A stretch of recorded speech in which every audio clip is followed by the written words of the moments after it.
Psyche کیا ہوتی ہے؟ آپ بھی کیسز میں ان میں انوالو رہے ہیں، کبھی کسی ملزم سے پوچھا کہ یار یہاں تک نوبت کیوں آئی ہے؟ اپنے ماں یا باپ کی کوئی گستاخی کر کے تو شام کو 10 دفعہ سوچے گا گھر کیسے جاؤں، ایسے ہی ڈانٹ پٹے گی. معاذ اللہ کیا اتنی کھلی چھوٹ ہے کہ جو مرضی کرتے رہیں، کوئی پوچھنے والا نہیں ہے؟ اللہ نے آگے تو خود لاٹھی تو نہیں چلانی نا.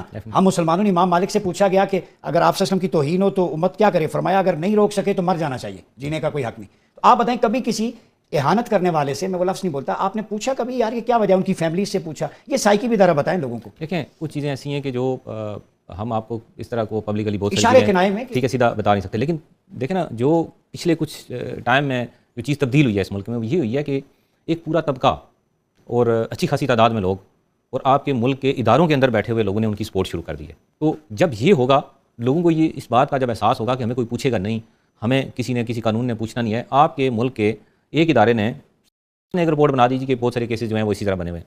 آپ کا national commission for human rights ہے اس ملک میں، کتنی ہیومن رائٹس کی وائلیشن ہو رہی ہیں، اس کے اوپر اس نے رپورٹ نہیں دی. اس کے اوپر اس نے بھی رپورٹ دے دیا جی کہ فلاں فلاں جگہ کے اوپر غلط کیسز بنے، جو کہ ٹوٹلی دونوں کی دونوں جعلی رپورٹیں تیار کی گئیں صرف اور صرف کسی مقصد کے لیے. باہر سے انہوں نے کوئی فنڈنگ لے لی، کسی سے کوئی فیور لے لی اس بیس کے اوپر. تو جب اس طرح کے حالات، اور مطلب یہ بات میں آپ کو اپنی ایگزامپل بتاؤں، میں نے عدالت میں یہ کیس سنا تو میں نے انہیں ریکویسٹ کی، میں کہا جی دیکھیں میں مسلمان ہوں، ذرا گناہگار آدمی ہوں، تو کل میں بھی کوئی اللہ کے حضور پیش ہوں تو میں کہوں کہ میں نے بھی اللہ اور اس کے رسول کے لیے کوئی خدمت کی ہوئی ہے، تو مجھے بھی کوئی تین چار کیسز میں وکیل ہوں، اور میں نے خود ریکویسٹ کر کے لیے. تو ہم نے تو اس نظریے سے اور اس نیت سے میں نے وہ کیس لیے کہ میں دیکھیں میرا پروفیشن ہے، میں لوگوں سے فیسیں لیتا ہوں، یہ تو سارا کچھ اللہ اور اس کے رسول کی دین ہے. تو اب ان کی بات آئے تو ہم سائڈ کے اوپر بیٹھ جائیں، ہم تماشا دیکھنے. تو میں حیران رہ گیا کہ بہت ساری تعداد میں لوگ اس کیس کو ڈیفینڈ کرنے کے لیے آئے جس کیس کو میں عدالت میں پریزنٹ نہیں کر سکتا شرم کی وجہ سے، اور اس کو ڈیفینڈ کرنے کے لیے بھی لوگ آئے اور انہوں نے اس کی کوئی جسٹیفیکیشن بھی رکھی ہوئی ہے.